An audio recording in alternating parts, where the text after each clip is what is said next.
Welcome the students of class 8. Welcome to our social science history class.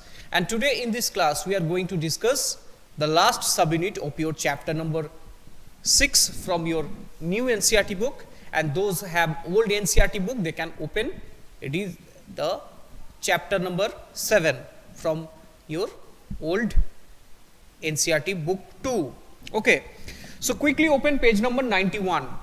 So what is the name of the subunit? It is the iron and steel factories come up in India. Iron and steel factories come up in India. So in previous class you have learned how did the iron smelters they abandoned the furnaces in the villages, and how did the iron smelting industry declined, but subsequently it was survived. That there is a small story given in your book at first in this subunit, that in 1904, in the month of April, an American geologist named Charles Weld and also an famous Indian entrepreneur Dorabji Tata, the eldest son of Jamshedji Tata, who was the most promising entrepreneur and industrialist of India. So Dorabji Tata and Charles Weld, they traveling in the forests of Chhattisgarh for several days in search of good quality iron ore. Why? Because they wanted to set up a modern iron and steel plant in India. So after searching for many months,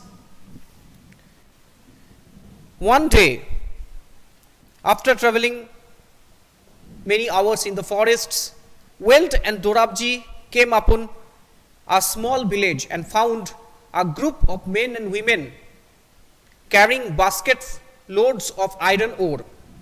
And these people were the Agarias. I have already mentioned about the Agarias.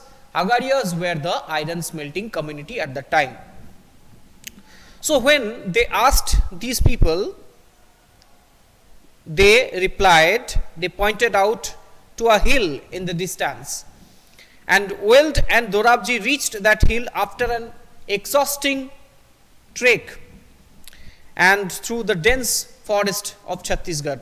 And finally, they explored an area that is full with iron ore. After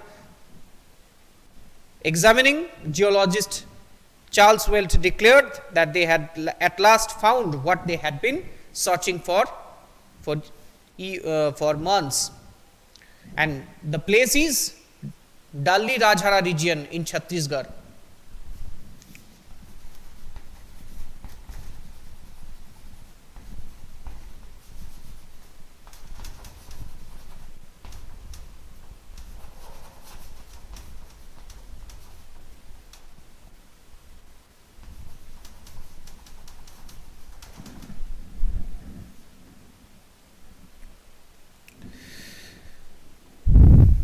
Okay, in Chhattisgarh.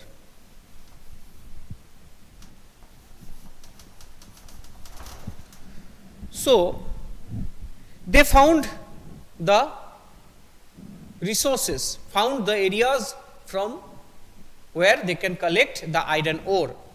But there was some problem, that the region was dry and water was necessary for running the factory, the steel plant was not to be found nearby. So Tatas had to continue their search, and finally they discovered a place on the bank of river Subarnarekha in the state of today's Jharkhand. And that place, iron ore also available and coal also available for blast furnaces, because they had to smelt the iron, and in this process they need huge amount of coal to create heat, to generate heat. Okay, so finally they set up the factory on the bank of river Subarnarekha on that place, and The place was named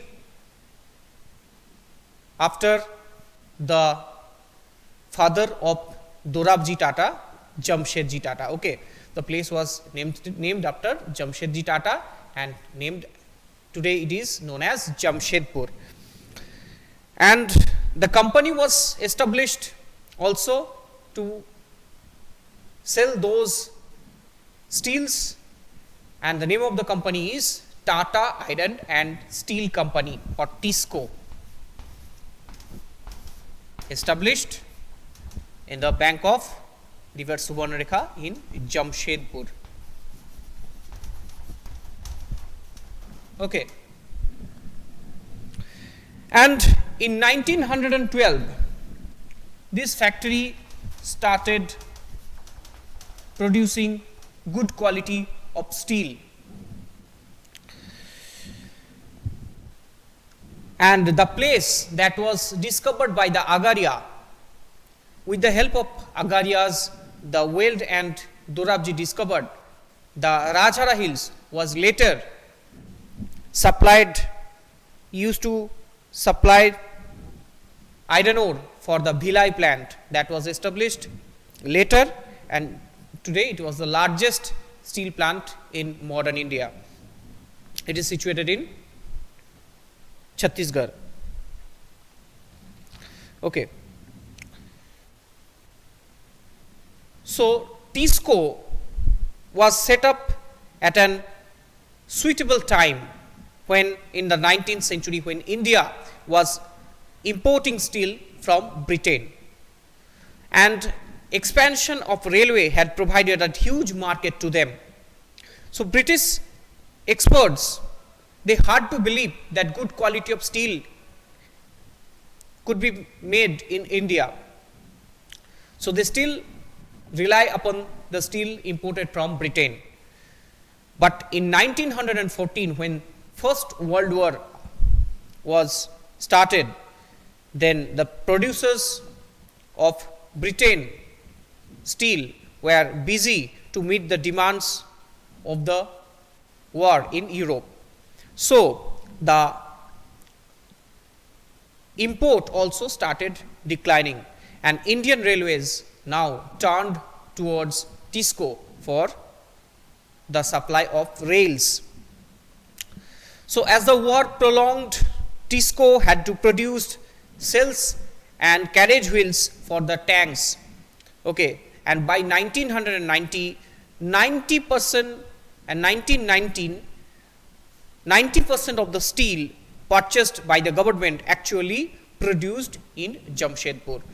So by 1919 AD, 90% of steel actually purchased by the Indian Railway from the TISCO.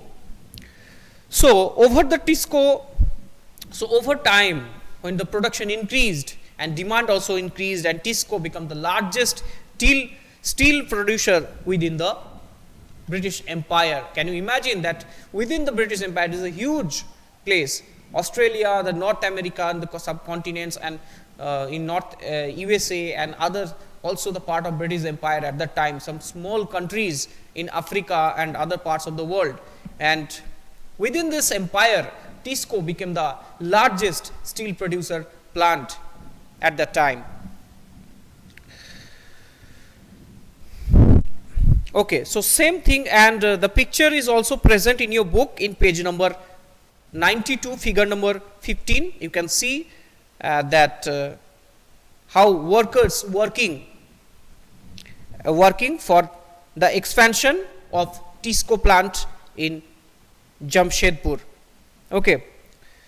To meet the demands of the war, TISCO had to expand its capacity to extend the size of its factory. The picture is also present in your book. Okay. The same thing also happened with the Indian textiles, Indian cotton textiles. When British exports declined due to the First World War, the Indian cotton mills also started establishing in different part of the subcontinent. And with the nationalist movement, the industrial class of India, such as the Purushottam Das Thakur Das, the Ghanshyam Das Birla, the Tatas, they also started making new factories and cotton mills all over the India, and the demand for government protection become louder, and also the demand for government protection on Indian textiles became louder. And at the last 2 decades of the colonial rule, British rule, more or less in 1930s, the British government made some policies and to protect the Indian textiles, and also that fulfilled the demand of the Indian textile producers, and also because of the huge public pressure. Okay, students, so this is the story of Indian steel and cotton textile industry, how did they revived after a steep decline. Okay, so I hope you have understood. So next class we will give you the question and answers from this chapter. Thank you for watching.